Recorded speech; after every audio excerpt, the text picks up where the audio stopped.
Hello and welcome back to LV Bartenders. I'm Bernie and I'll be making you a gimlet today. So typically a gimlet is served on the rocks with gin, but you have your choice of gin or vodka. And today we're actually going to be serving it up in a coupe glass. You can also use a martini glass as well. Just depends on your management. We're going to go ahead and start chilling that for you.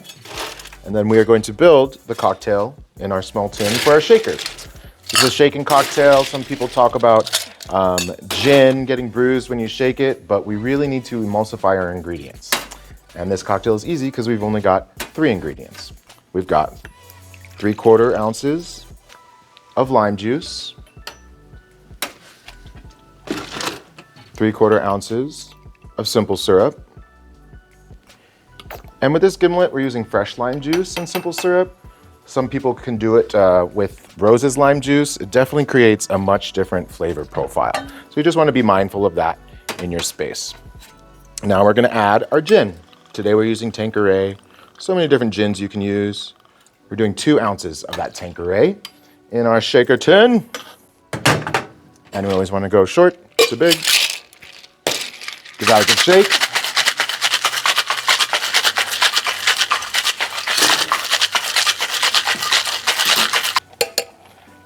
Give that a good little strain here.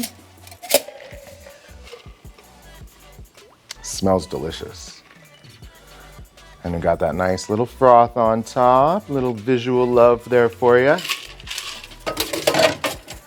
And we're gonna go ahead and garnish this today with a nice little lime wedge.